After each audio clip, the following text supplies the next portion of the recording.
बूटा सिंह का सफरी बैग मीर बख्श ने अपनी गोद में रखा हुआ था और उस बैग की ओट ही से वो रिवॉल्वर के जरिए टैक्सी ड्राइवर को कंट्रोल कर रहा था। ड्राइवर के तबसरे पर उसने गंभीर आवाज में कहा, अब तो तुम्हें पता चल गया ना कि हम किस किस्म के लोग हैं, फिर क्या इरादा है तुम्हारा? कोई इरादा जाहिर करना मेरे इख्तियार में कहाँ है? वो बेबसी से बोला। मैंने कहा, जब तुम्हें इस बात का एहसास है कि तुम बेइख्तियार हो चुके हो तो फिर शराफत से वही करो जो तुमसे कहा जा रहा है। हम सिर्फ उन लोगों के लिए खतरनाक है जिन्होंने दूसरों का जीना हराम कर रखा है। हमारे ताकुब में आने वाले समाज दुश्मन अनासर हैं। हमारे मेहमान को कत्ल करके इससे बैग छीनना चाहते हैं। उनसे दो हाथ करना हमारा फर्ज बनता है। फिर मैंने बूटा सिंह की तरफ देखकर एक आंख दबाई और कहा, क्यों बूटा जी, मैं ठीक कह रहा हूँ ना? मैंने बूटा सिंह की बजाय बूटा जी कहकर उसे मुखातिब किया था। वो खासा समझदार आदमी था। फौरन मेरा इशारा समझ गया कि उसने खुद को सिंह जाहिर नहीं करना और मानी खेज अंदाज में गर्दन हिलाते हुए बोला, फैजान भाई आप बिल्कुल सही कह रहे हैं। साहिल ने कहा, फैजान अगर इसी तरह कार चेजिंग होती रही तो नतीजा बरामद होने में बहुत वक्त लग जाएगा और हमारे पास वक्त बहुत कम है। साहिल की बात खत्म हुई तो मैंने मुताकब शहराड और टैक्सी के दरमियानी फासले का अंदाजा लगाने के लिए अपने पीछे निगाह दौड़ाई और उसी वक्त मैं एक हाई रूफ को देखकर चौंक उठा। नीले रंग की वो हाई रूफ बहुत तेजी से सफेद शहराड के पीछे लगी थी। मुझे ये समझने में कतई किसी दिक्कत का सामना नहीं करना पड़ा कि नीली हाई रूफ सफेद शहराड का ताकुब कर रही थी। इस वक्त हम कार साथ और ड्रग रोड के दरमियान सफर कर रहे थे। यह कंटोनमेंट का इलाका है, इसलिए दाएं बाएं खासा वसी इलाका तामीरात से खाली है। इस टुकड़े में बड़ी फ्री ड्राइविंग की जा सकती है। पता नहीं नीली हाई रूफ कब से सफेद शहराड का पीछा पकड़े हुए थी। मेरी नजर बल्कि हमारी नजर में तो वो अभी अभी आई थी। मीर बख्श समेत साहिल और बूटा सिंह भी नीली हाई रूफ के अजाइम को भांप गए। साहिल ने तशवीशनाक लहजे में कहा, ये शहराड वालों के साथी भी हो सकते हैं। नहीं, मैंने दो ठोक अंदाज में कहा, फैजान ये बात तुम इतने वसूख से किस तरह कह सकते हो? अगर नीली हाई रूफ वाले चौधरी नवाजिश के बंदों के साथी होते तो उन्हें हमारी टैक्सी के पीछे आना चाहिए था। मैंने ठहरे हुए लहजे में कहा, फैजान साईं मुझे तो ये लोग चौधरी नवाजिश के मुखालफिन में से लगते हैं। मीर बख्श ने इज़ारे ख्याल करते हुए कहा। मैंने सराहने वाले अंदाज में कहा, तुम बिल्कुल ठीक नहज पर सोच रहे हो। हमारे दरमियान फासला अब इतना कम हो गया था कि नीली हाई रूफ में मौजूद लोगों को बासानी देखा जा सकता था। जिस शख्स ने ड्राइविंग सीट संभाली हुई थी वो खासा मशाक और तजरीबाकार नजर आता था। दो अफराद हाई रूफ के पिछले हिस्से में थे और उनकी निगाहें भी सफेद शहराड पर जमी हुई थी। सूरत वाज़े होगी तो बूटा सिंह ने कहा, फैजान भाई ये तो कोई नया ही खेल शुरू हो गया है। बैग में आपकी अमानत रखी, इसे महफूज रहना चाहिए। बैग मीर बख्श की तहवील में महफूज है, इसलिए उसके अंदर रखी अमानत भी महफूज ही समझो। मैंने कहा, अब तुम अपनी जिम्मेदारी से आज़ाद हो चुके हो। मैंने अपनी डायरी वसूल पाई, इसकी हिफाजत करना अब मेरी जिम्मेदारी है। शुक्र है मैं अपने मकसद में कामयाब हो गया। बूटा सिंह ने एक तवील सांस खारिज करते हुए कहा। मैं बारीक बीनी से गिरदोपेश का जायजा ले रहा था। कुछ आगे एक सड़क बाईं जाने मुड़ रही थी। उस तरफ का इलाका खासा गैर आबाद था। मैं इस बिल्ली चूहे के खेल को अब ज्यादा तूल नहीं देना चाहता था। जो भी होना था वो हो जाता। चौधरी नवाजिश अली के नमक ख्वार किसी भी कीमत पर बूटा सिंह को डायरी वाले बैग को छोड़ने वाले नहीं थे और हमारा टैक्सी ड्राइवर अभी तक इस ताकुब से जान नहीं छुड़ा पाया था। इतनी मोहलत हमारे पास नहीं थी कि ड्राइवर को हटाकर मैं खुद ड्राइविंग सीट पर आ बैठता। इस्लामाती वक्फे से वो लोग हमारे सर पर पहुंच जाते। जब उनसे दो दुआत करना ही थे तो फिर बड़ी पूरी सड़क की बजाय बाईं जानिब निकलने वाली वो रोड ज्यादा मुनासिब थी।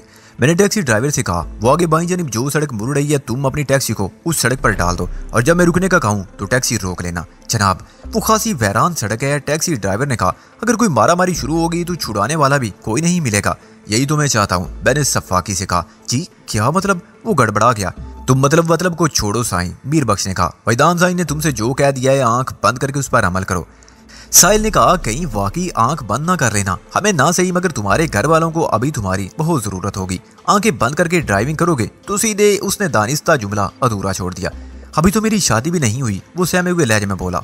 पता नहीं आज किस मुसीबत में फंस गया हूँ। मैंने कहा, इस मुसीबत का नाम है किस्मत का लिखा और हालात की मार। अगर तुम चाहती हो तुम्हारी शादी हो तो फिर तुम्हें जिंदा रहना होगा और जिंदा रहने के लिए जरूरी है तुम बेचूओ चरा हमारी बात मानते जाओ। मानूंगा सर, आप लोगों की हर बात मैं मानूंगा। वो इस बात में सर हिलाते हुए बोला, मुझे अपनी जिंदगी प्यारी है। मैं आंख बंद करके आपके हर हुक्म की तामील का मतलब भी समझता हूँ। आप बेफिक्र हो जाएं, मैं आप लोगों को शिकायत का मौका नहीं दूंगा। आखिर के एक दो जुमले उसने साहिल के जवाब में कहे थे। अब तीनों गाड़ियां शायरा फैसले पर एक दूसरे के पीछे भाग रही थी। मेरी इशारे पर ड्राइवर ने अपनी येलो कैब बाईं जानिब मोड़ी तो उसी वक्त मेरे अंदाजे की तस्दीक हो गई। सफेद शहराड तो रेलवे स्टेशन से हमारे ताकुब में थी। उसे हमारे पीछे ही मुड़ना था मगर नीली हाई रूफ ने भी शहराड के मुड़ते ही शायरा फैसल को छोड़ दिया। लगभग आधे किलोमीटर तक येलो कैब, व्हाइट शहराड और blue high roof Rashid Minhas road पर आगे पीछे दौड़ती रही। रेलवे स्टेशन पर मैं शलवार कमीज वाले मोटे के पास एक पिस्टल देख चुका था। इसके अलावा उसके पास क्या और किस्म का असला था मैं नहीं जानता था। मैंने मीर बख्श से कहा, कोई मुनासिब जगह देखकर टैक्सी रुकवाऊंगा।